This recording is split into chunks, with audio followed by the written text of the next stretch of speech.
Buenas. El siguiente es un concepto referente a la situación o problemática que sufrieron y aún sufren los habitantes de más de 200 viviendas ubicadas en el sector Alejandro Echeverría de la ciudad de Medellín, antes, durante y después de la construcción del proyecto Tranvía de Ayacucho. Este concepto es planteado por los profesionales Luis Rivier Builes, Daisy Tapia, René García y Carlos Cuesta del módulo jurídico 2 del programa Especialización en Interventoría de Proyectos y Obras de la Universidad Nacional de Medellín. En 1979, cuando se creó la empresa de transporte masivo del Valle de Aburrá, Metro de Medellín Limitada, se iniciaron los estudios de factibilidad técnica y económica, y aunque su visión era ofrecer una mejor calidad de vida a los habitantes del Valle de Aburrá, no se imaginaron que aún 37 años después, Medellín sería la ciudad con el mejor medio de transporte de Colombia y ejemplo para todas las ciudades de Latinoamérica. En 1995 inició la operación del primer tramo de la línea A norte-sur. Posteriormente entraron en servicio las estaciones del segundo tramo hasta la estación Itagüí y la línea B San Javier hacia el occidente de la ciudad de Medellín. En 2004 entró en funcionamiento la línea K Santo Domingo del cable aéreo de nororiente. En el 2008 la línea J La Aurora del cable aéreo de occidente. En el 2010 inició la operación del cable Arví al oriente. En el 2011 entró en servicio la línea 1 Universidad de Medellín de buses articulados hacia el occidente de la ciudad. En el 2012 extendieron las estaciones del sur de la línea A, Sabaneta y La Estrella. En el 2013 la línea 2 de buses integrados empezó a operar. Medellín ya tiene historia con los tranvías. En 1887 inició el transporte de los vehículos a tracción animal. En cuanto al tranvía, Medellín ya había construido un sistema eléctrico en 1920 y el año siguiente este fue puesto en marcha. El reemplazo de las mulas era visto por sus habitantes como el mejor desarrollo urbano que pudo implementarse en esas tierras paisas.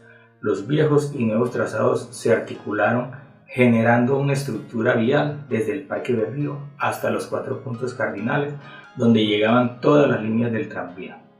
Para 1929, el oriente antioqueño contaba con un tranvía que funcionaba con gasolina que comunicaba a Medellín con Guarne, pero este medio de transporte y su antecesor sufrieron consecuencias de la competencia con el funcionamiento de los buses y automóviles en el año 1951.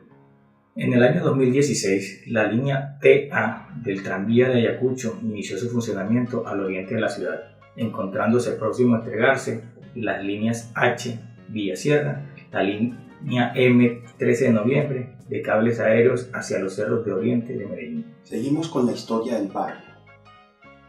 La Comuna 9, Buenos Aires, de la ciudad de Medellín, está compuesta de muchos barrios.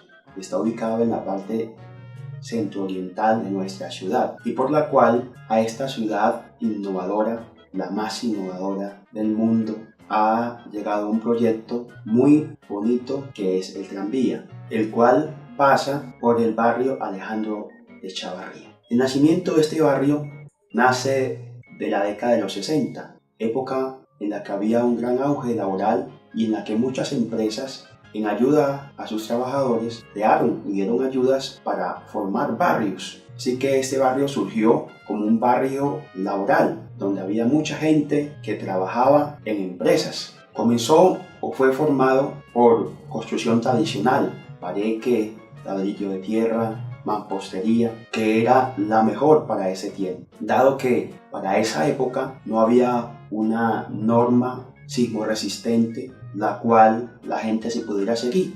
Dado este inicio, no había ninguna afectación para la comunidad y la ciudad así crecía sin detenerse. Y es la construcción más típica que hay en nuestra ciudad, la mampostería, y que así ha crecido sin detenerse. Pero no nos quedemos allí, la ciudad ha crecido, nuevas tecnologías han llegado, nuevos transportes masivos, nuevos pensamientos de nuestros gobernantes que han ayudado al crecimiento y a hacer nuestra ciudad la más innovadora. Pero asimismo queda el post y El estudio del DAGRET, hecho en el 2010, dice que estas casas presentaban anomalías y que su suelo no era un suelo apto, bueno, para el sostenimiento y el fundamento de ellas, asimismo como la estructura de estas viviendas, las cuales necesitaban repotenciación. Aunque las casas presentaban un alto margen de no cumplir la norma, sí se tendría que tener en cuenta el estudio antes realizado para que la nueva proyección, el nuevo proyecto, no terminara de afectar las viviendas ya existentes. Esto nos deja ver de que no se tuvo en cuenta la vulnerabilidad de estas casas que han sufrido este impacto de esta mega obra que hoy ilusiona nuestra ciudad. Iniciamos la búsqueda del tema y nos remitimos a conversar con ambas partes para tener un enfoque más claro de la problemática, a través de la concejal Luz María Múnera como representante de la comunidad y el arquitecto Juan Carlos Restrepo como vocero de planeación de la Alcaldía de Medellín. Las obras inician a partir del año 2013. La problemática surge a mediados del siguiente año, manifestándose como un detonante de las situaciones latentes, debido a que es un barrio que se desarrolló como zona de invasión y las construcciones no están sujetas a la norma sismo resistente. Se asentaron en terrenos inestables, puesto que eran rellenos y se encontraban cercanos a una quebrada, por lo que hace que las viviendas sean más vulnerables. Por consiguiente, la construcción del tranvía se convierte en el mayor detonante de los deterioros presentados y se evidencia en los reportes que la comunidad ha realizado al DAGRET desde el año 2008 hasta la presente fecha. Luz María Múnera nos comenta el procedimiento a seguir de la comunidad. ¿Por qué el DAGRET es el que actúa y no directamente? Bueno, ellos inicialmente se van al constructor. Más que el constructor, ¿qué hace? Hace el bobo para no pagar. No hace nada. ¿Cierto? Eso no vale la pena. Seguramente usted tenía eso así, como le abrió. De la primera actitud del contratista, inclusive del metro en este caso, es vámonos conmigo. Entonces, ¿qué hace la gente? Llama al DAGRET. Entonces el DAGRET llega, interviene, dice, bueno, esto y ese es un proceso que también estamos aprendiendo. Juan Carlos Restrepo nos comenta la intervención del ISDIMED y del metro. ¿Qué se definió para la atención de San Luis? Se definieron dos cosas. Hay una tarea que va a hacer el ISDIMED, que es adelantar la parte de caracterización y de investigación y de estudio de títulos, certificación de áreas y llegar inicialmente hasta la elaboración de avalúos y elaboración del borrador, digamos, de la resolución de oferta en una primera fase. Y para el año entrante habría otro convenio con ellos ya con los recursos para la compra de los inmuebles. Eso es lo que se va a encargar el ISDIMED. Y el metro desde el 2014 ha venido atendiendo con recursos del proyecto el tema de arrendamientos temporales a las personas que han tenido que evacuar, ¿cierto? El tema de arrendamientos a arrendatarios, a propietarios que tienen esos inmuebles arrendados y que han sufrido una afectación, pues digamos porque la persona ha tenido que desalojar y él tenía, digamos, como esa renta. Y ha habido un acompañamiento a los que son arrendatarios que se deben, digamos, retirar de ahí.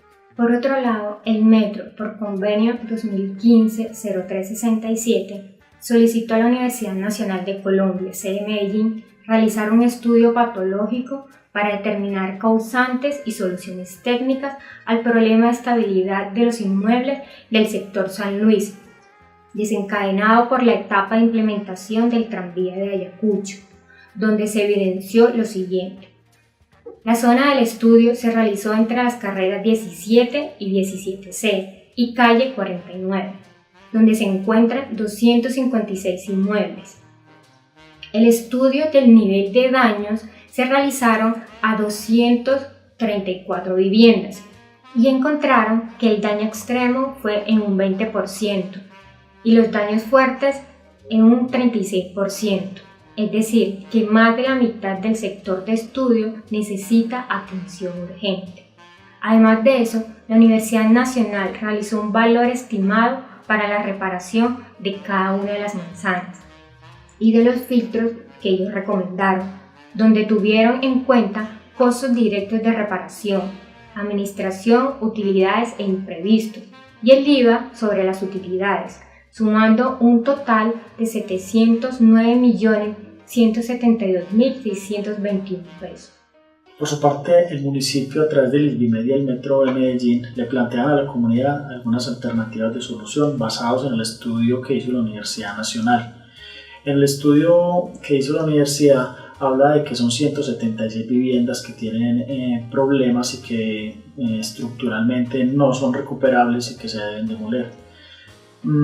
Ahí, en ese punto de comprar esas viviendas, entraría el ISBIMED para comprar esas 176 viviendas. El ISBIMED ya tiene los recursos, nos cuentan por parte de planeación municipal, para hacer esa compra, pero debe primero hacer una caracterización de las viviendas, una investigación, un estudio de títulos, a su vez que una certificación de las áreas. Ellos llegarían hasta un borrador de la resolución de la oferta de esas viviendas. Por su parte, el Metro de Medellín, desde el 2014, ha estado compensando a las familias que se han tenido que ir de sus casas, pagándoles un canon de arrendamiento. Estas soluciones básicamente son las que plantea el Estado, o en este caso el municipio, a las personas que están afectadas. También en el estudio habla que hay 76 viviendas que sí reciben o pueden ser reparadas. Se está haciendo un inventario físico ya de esas viviendas. Se tiene, según nos dice el funcionario de planeación, los recursos que se destinaron en agosto de este año. Hay que aclarar que todo este dinero sale del proyecto. Supuestamente todo este dinero no hace parte de unos recursos adicionales, sino que hace parte del proyecto del tranvía como tal. En el siguiente cuadro se presenta de manera resumida las opciones que da el Estado o el municipio a las personas afectadas. Para los primeros, que son los propietarios, se les reconocería entre 350.000 y 694.000 pesos para un arrendamiento fuera de sus casas. El segundo es para las personas o propietarios de las casas que tenían sus casas como con arrendamiento y que han dejado de percibir ese canon, ese valor, que está entre 200.000 y 694.000 pesos. El tercero es el traslado de los propietarios y arrendatarios, donde el municipio les propone darle un pequeño valor o un pequeño dinero para hacer el traslado de sus cosas, lo que nosotros llamamos pues el trasteo. Y el tercero es un canon de arrendamiento a las personas que estaban viviendo como arrendatarios en las casas, máximo por 3 meses y hasta por un valor de 694.000 pesos. Como equipo de trabajo sacamos las siguientes conclusiones. Los estudios de suelos ambientales, sociales, así como las actas de vecindad, se deberían ampliar aún más y no solamente aplicarse en las zonas de influencia directa de los proyectos, sino también tener en cuenta las zonas que puedan afectarlas indirectamente.